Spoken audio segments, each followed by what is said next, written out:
Good afternoon, ladies and gentlemen.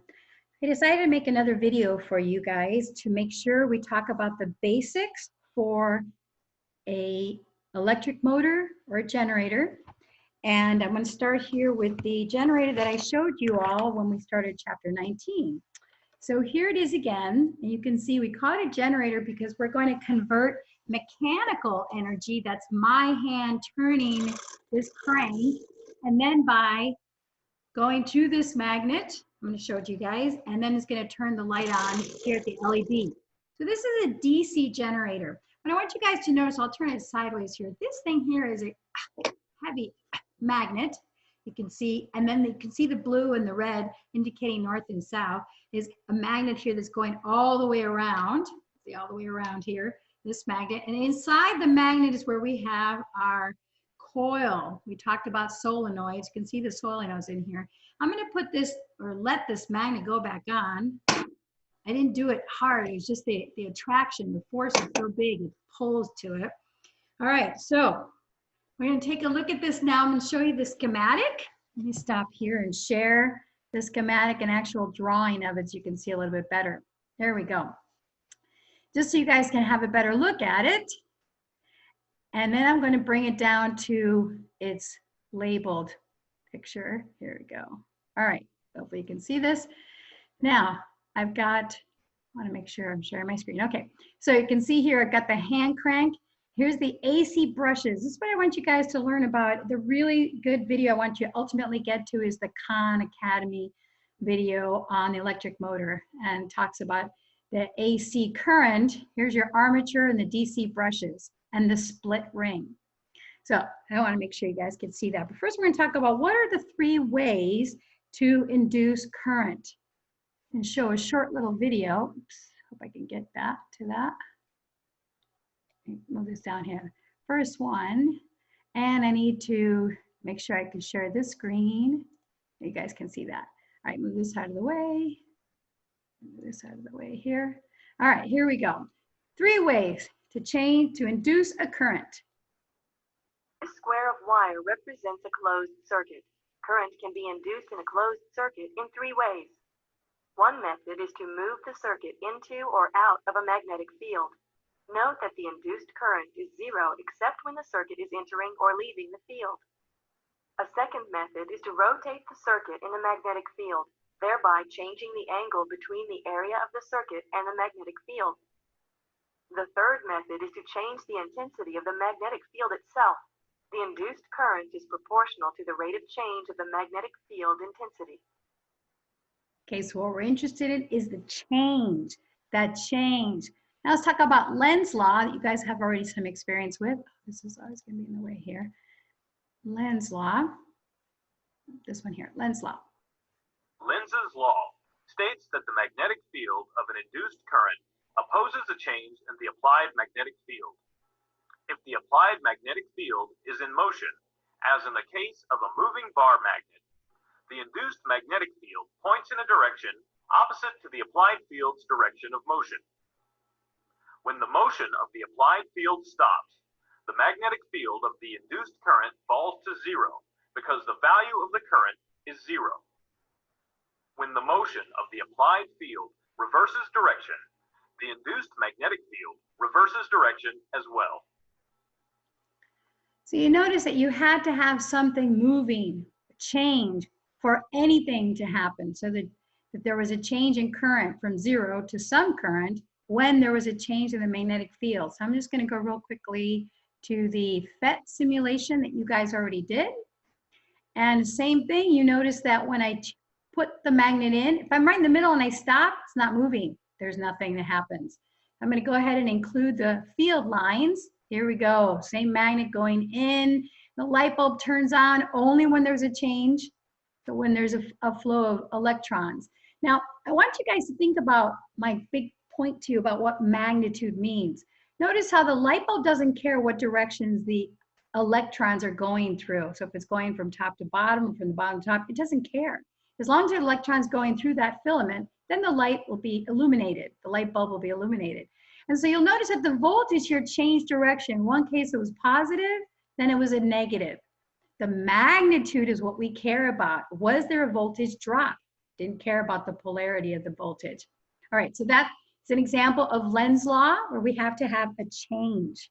All right, now we're going to talk about that generator that I showed you, which converts kinetic energy or the mechanical energy into electric energy. I'll show you this video here. There we go. A generator is used to convert kinetic energy into electrical energy. A generator consists of 4 parts: a magnet or electromagnet, a coil of wire on a freely rotating shaft, a set of electrically conductive slip rings, and a set of electrically conductive brushes. When the crank is turned, the coil rotates within the magnetic field created by the magnet. When this happens, an electromotive force, or EMF, is induced within the coil of wire, and a current begins to flow. The current leaves the coil of wire through the slip rings and the brushes and can be used to do electrical work. The induced EMF is not constant. It changes as the cross-sectional area of the loop that faces the magnetic field changes. As the rotating loop moves through the position where it is perpendicular to the field, the wires that make up the loop all move in a direction nearly parallel to the magnetic field lines. At that point in the coil's rotation, no magnetic field lines are being cut by the moving wires, and no EMF is induced. When the rotating loop is parallel to the magnetic field, the maximum number of magnetic field lines is being cut, and the EMF is at a maximum. As the rotation continues, the loop again becomes perpendicular to the magnetic field, and the EMF drops to 0. As the loop again reaches horizontal, the maximum number of magnetic field lines is again being cut, but because the long sides of the loop are now moving in the opposite direction, the EMF is reversed. As the loop continues to rotate, the EMF and the current reverse in direction, resulting in alternating current, or AC. Most of the electricity used as an energy source is alternating current. So what I want you guys to notice was the needle in this probably galvanometer, to notice that it was negative, then it was positive, then it was negative, then it was positive. So the magnitude of the current is what really we wanted to make sure there was current there, and that's what the current is going through the light bulb, and it didn't matter that it kept changing direction. And this is kind of a short summary of the con one, the one I want to make sure you guys see. But I have another one here that's kind of basic that I'd like you to see beforehand. So here we have a magnet. We only have one loop, and then we have this ring here, which I think the con explains really well, and a battery.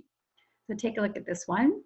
A DC motor uses direct current from an electrical energy source, such as a battery, to rotate a conducting coil in a magnetic field, producing mechanical energy from electrical energy.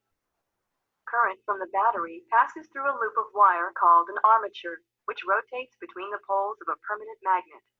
Because the armature carries a current, it becomes magnetized and interacts with the permanent magnet. The magnetic forces on the armature cause it to rotate. You can use the right-hand rule to check that the forces are in the direction needed to rotate the loop as shown. When the armature reaches the position shown here, current is briefly interrupted. Rotational inertia keeps the armature moving until the battery contacts to the commutator are reversed by the rotation, causing current in the armature to reverse direction. The armature is now magnetized, so that the magnetic forces of the permanent magnets on it are in the right direction to keep it rotating until it reaches the second position, where the gaps in the commutator pass the brushes and current is again reversed. Thus, every time the motor turns through half a cycle, the current in the armature reverses direction and the armature keeps rotating in the same direction as before. So, the point is, because of the position of this loop, at one point it's taking this top one and pushing it down, and that's because of the direction of the current. You can using your right hand rule, the direction of the current where the force, the magnetic field is pushing it, and the bottom side here, because of the direction current is going in the other direction, is going to be pushed in the other direction, towards the left, let's say, and that's what's going to keep this thing going as long as the current changes direction. So I know that's a mouthful, and I really encourage you guys to see the link that I sent you for the con video on that. And I want you guys to do that. I think I had it ready here. And that's the one, that's this one right here. The con electric magnetic effects of current. This is the one I want you guys to watch. So all I want to do here today is show you some short good ones about an example. So make sure you guys understand the concept of the difference between AC and DC. So I like this graphic here showing the current going through this short little circuit in different directions. Here we go. Voltage, power, and current, and you might remember this animation. One problem with this animation is that the voltage source shown was an AC source, while the current flow was shown as DC. So let's talk about the difference between AC and DC. The letters DC stand for direct current, and it generally means the electrons flow in a single direction. AC stands for alternating current, and it means that the flow of electrons change. Now this is where things can start to get a little confusing. This is an AC voltage source, so it's both AC and voltage. What the heck? How can voltage and current be the same? Well, it turns out we tend to use AC and DC abbreviations for voltage as well as current. So in other words, AC, voltage or current, is voltage or current that changes. DC, voltage or current, is voltage or current that is steady. Okay, so let's take a little bit closer look at these two, starting with DC. Check out this AA or LR6 battery. It provides 1.5 volts. This example circuit is going to be a DC motor like you might find in a toy car. When we insert the battery into the circuit, current begins to flow in a single direction, turning the motor. If we drew a graph where the vertical axis is voltage and the horizontal axis is time, we can see that the voltage at this point stays constant. Now, since this is a battery, eventually it's going to run out of energy, and its output voltage will drop. So we know that the voltage will change over time, but the polarity will stay the same. So what is polarity? Well, polarity defines the positive direction. And for a battery, the positive voltage is created from the positive terminal. So what would happen if we turn this battery around? Well, that reverses the polarity, which means the current will flow in the opposite direction as before, causing our motor to spin in the opposite direction. Okay, so let's move on to AC. And in this case, we're going to use a light bulb and a North American AC socket because, well, I live in North America. Notice how the circuit behaves when we turn the switch on. Let's break down what we're seeing by using the voltage graph again. Notice how the current is flowing in one direction, and as voltage increases, the light bulb gets brighter. Once the voltage reaches its peak, current flow stays the same, but the voltage begins to drop, and the light bulb gets dimmer. Once we reach 0 volts, the voltage's polarity changes, causing current to flow in the opposite direction. And again, as the voltage gets closer to its peak, the bulb gets brighter and then dims back down. Okay, we need to define a couple of things. First is, the change from start to finish is called a cycle. A period, one period. At which the cycle repeats is frequency. Now, frequency is measured using the unit hertz, which means cycles per second. Different parts of the world use different frequencies for their AC systems, and it can either be 50 or 60 hertz. What this means is in 1 second, the cycle will repeat itself at least 50 times. Believe it or not, incandescent bulbs are actually flashing over 50 times per second. Now, it turns out that this rate is so fast that our slow human eyes sees it as constant light. In summary, while the abbreviations for AC and DC include the word current, they can be used to describe different types of voltage and current. DC voltages do not fluctuate, while DC current flows in one direction. AC voltages change over time, and the current flow can alternate direction. If you have questions about this video, please feel free to leave comments below. All right, so in the United States, we do not use 50 hertz. Instead, we use 60 hertz. There are 60 hertz, 60 hertz. So your light bulbs in your home are actually flicking on and off 60 times in 1 second. and our eyes don't catch that. We don't see the difference. Okay, there's one more video, and this one is, oh, sorry.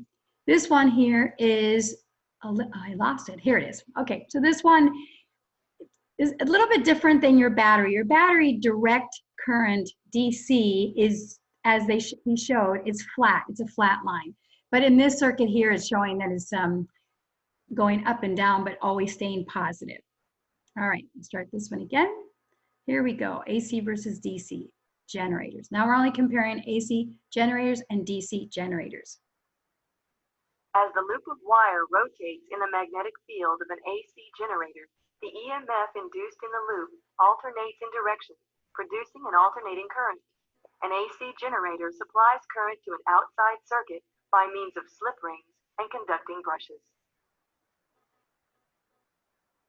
The DC generator must have some way of creating direct current from the alternating current in the loop of wire. To achieve this, the wire loop is connected to a split slip ring or commutator. At the point in the loop's rotation when the current has dropped to zero and is about to change direction, each half of the split ring comes into contact with the brush that was previously in contact with the other half of the split ring. This half cycle will start again with the same polarity as the first, resulting in no change in the polarity of the output current of the generator. The output current varies in magnitude, but not in direction. So I've showed you this one because I want to make sure you guys can see this is the ring right here. So you want to pay attention to that con video on which kind of ring it is here. Slip ring, no ring, or all solid, or what has a slit in it. So that's all I had for us for today.